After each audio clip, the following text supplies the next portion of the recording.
l'amphi-fanfare. Ils sont beaux, ils sont jeunes, ils sont habillés de noir et de vert. Je suis sympa, hein. C'est une belle approche. Et donc ils sont quelques-uns, puisque vous êtes là peut-être 10-12 aujourd'hui. Apparemment vous êtes d'habitude 25. Vous êtes donc une fanfare nantaise, issue des bancs de l'université, et c'est ce qui vous a réuni, c'est cette passion pour la musique qui vous a réuni. Est-ce que je me trompe ? Alors effectivement, aujourd'hui on est 25, donc on est vraiment au grand complet pour Saint-Élian. Ouais, bon, là génial. À la radio on n'est pas 25 parce qu'on s'est dit que ça faisait beaucoup. Mais effectivement oui, on joue de la musique balkan depuis maintenant presque 20 ans, si je ne m'abuse. Ça ne se voit pas. Eh oui, je sais. Donc vous êtes connus sur les bancs de l'université, mais vous étiez tous sur les bancs de l'université ou pas ? Ou il y a des gens qui se sont rajoutés après ? Comment ça s'est passé ? Alors c'est plutôt des gens qui se sont rajoutés. On a quelques éléments historiques qui sont là depuis le départ. Voilà, un accordéoniste notamment, un saxophoniste. Mais après on s'est tous ajoutés et puis on a régulièrement des nouveaux musiciens qui arrivent et qui viennent compléter les pupitres. Donc vous avez pas mal bourlingué, voyagé en France et ailleurs pour réunir un petit peu toutes ces musiques effectivement inspirées de l'univers des Balkans. Théo, je te laisse dire tous nos voyages. Alors moi je faisais pas partie de l'équipe d'il y a 4-5 ans, si je dis pas de bêtises, qui sont partis en Italie, entre autres, ou dans les pays de l'Est. Mais effectivement, on essaie de se faire assez régulièrement ce qu'on appelle des tournées. Donc on décide d'un endroit en commun et pendant une semaine, on essaie de faire des concerts tous les jours, voilà, pendant les vacances. Alors, tout à l'heure, on a rencontré les trompettes de Fallope qui sont venus aussi nous faire un petit show. Vous les connaissez ou pas ? Oui, en fait, on les connaît à Nantes et on a la chance d'avoir un espèce de microcosme fanfaron. Il y a même une fédération des fanfares qui s'appelle la FFFFAN. C'est très très radiophonique à dire, mais en tout cas c'est une formidable fédération des fanfares et donc on connaît les trompettes de Fallope et il y a bien une trentaine voire une quarantaine de fanfares dans la région nantaise. Ouais, c'est génial, hein. C'est très productif et très créatif tout ça. Donc votre particularité, vous, ce serait quoi ? Ce serait, il y a la musique balkanique effectivement, mais qu'est-ce qui fait la différence en fait entre toutes ces fanfares ? Vous avez votre couleur, là vous êtes en vert et noir, mais qu'est-ce qui fait la couleur de votre fanfare en particulier ? Eh bien, je dirais, en plus de tout ça, ce serait qu'on fait très attention à la partie scénique, que ce soit pas seulement un concert, mais on envisage ça un peu sous la forme plutôt d'un spectacle. Donc on a décoré, on fait attention à notre présence, on essaie de travailler le côté un peu clownesque. Oui, vous faites des chorégraphies ? Ouais, sur tous nos morceaux. Et donc vous arrivez à faire de la musique tout en dansant ? Ouais. Et comment on gère ça ? Avec beaucoup de travail et beaucoup d'entraînement et une grande cohésion de groupe aussi. Alors est-ce qu'il y a un chef de groupe ou une chef de groupe ? Comment ça se passe ? Ouais, alors la chef c'est principalement Paulette et Clémence, je dirais. J'allais te couper la parole en disant qu'on n'a pas de chef. Ah ouais, mince. En tout cas, il faut bien quelqu'un qui coordonne, j'imagine, tous ces instruments et toutes ces chorégraphies. Et non, ça se passe pas exactement comme ça. On fait principalement, dans l'année, en fait, on fait plusieurs week-ends de travail. Et donc, on fait très souvent appel à des professionnels, soit de la musique, soit des chorégraphes, qui viennent nous donner des petits éléments de réponse ou qui viennent carrément mettre... juste les choses au clair. En tout cas comme des metteurs en scène pour le spectacle. D'accord. Et les entraînements, je ne sais pas comment tu t'appelles. Comment tu t'appelles ? Moi c'est Céline. Céline qui disait qu'il y avait beaucoup d'entraînements, c'est-à-dire c'est combien d'heures par semaine ? Alors effectivement il y a des week-ends pour mettre tout ça en scène, mais c'est combien d'heures de travail ? Dans un week-end, c'est les 2 journées, mais c'est surtout les rendez-vous réguliers de 2 heures par semaine, les répétitions, qui nous permettent vraiment de travailler sur la durée et de voir les détails musicaux aussi et de transférer toutes les informations nécessaires pour la vie du groupe et qui nous permettent de répéter. D'accord, mais j'imagine que vous n'arrivez pas forcément à être tous ensemble tout le temps, parce que une cohésion d'équipe de 25, je pense que c'est assez difficile à gérer tout ça. En général, à chaque répétition, on est une bonne quinzaine, et puis quand vraiment on arrive à tous se réunir, ça arrive qu'on arrive, en tout cas sur les week-ends de travail, on arrive à se réunir entre 20 et 25, tous ensemble. Donc est-ce que vous pouvez citer les principaux instruments qui sont là autour de nous? Alors il y a toujours évidemment des instruments phares pour une fanfare, mais vous pouvez vous décrire un petit peu rapidement tous et toutes? Eh ben, on a les trompettes, les saxophones, les tubas, le sous-bassophone. Et quelque chose qui est un peu moins commun dans les fanfares, c'est qu'on a aussi des accordéons qui ont des parties assez importantes dans tous nos morceaux en fait. Et vous pourrez en entendre un extrait tout à l'heure. Oui, c'est ce qu'on attend avec impatience. Alors, on a pas mal de bruit autour, hein, mais on va pouvoir, parce qu'il y a je pense une déambulation aussi de l'autre côté, peut-être une autre fanfare qui passe. Il y a beaucoup de monde autour du plateau, c'est vraiment très sympa. Là, sous le soleil, il y a plein de monde, des enfants qui continuent à faire des bulles.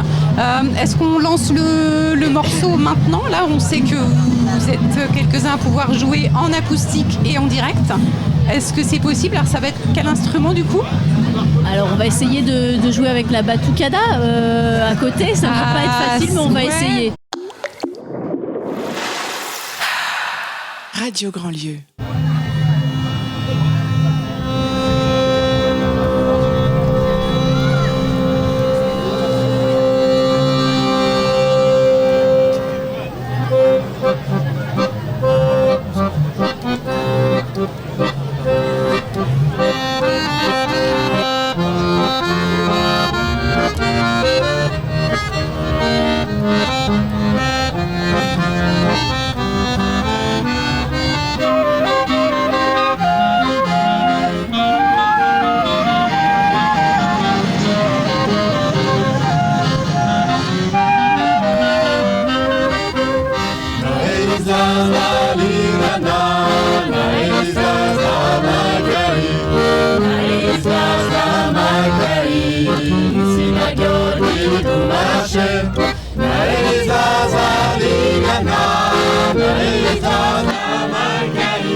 Bravo. Mais qu'est-ce que c'est beau, j'en ai les larmes aux yeux presque, ça pique de On a le partout. frisson quand même. C'est Alors, magnifique. En plus, avec les avions qui passent au-dessus, on a l'impression d'être parti en voyage, c'est magnifique. C'est vraiment splendide, C'est merci génial. infiniment. Bravo, belle performance. Je sais pas si on peut faire un deuxième morceau. Il y a les tambours du bourg qui sont pas très loin, c'est ça qui est génial. On va enchaîner aussi avec les tambours du bourg. Un featuring avec les tambours du bourg. Ça serait pas mal, non? Alors je sais sais pas si on a le même répertoire. Là, ce qu'on Ça a serait joué, différent. c'était pas forcément le morceau le plus festif. On fait des morceaux aussi un peu plus festifs, mais là, on s'est dit qu'à la radio, un morceau tout doux qui s'appelle Liliano Momé. Voilà. Merci beaucoup. Bah, est-ce que vous pouvez lancer un morceau qui pourrait enchaîner sur les tambours du bourg ? Ce serait génial de pouvoir faire le lien entre les deux. Allez, j'ai l'impression que notre accordéoniste et notre saxophoniste ont une idée de morceau. Donc, on y va. Génial, merci beaucoup.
Bravo.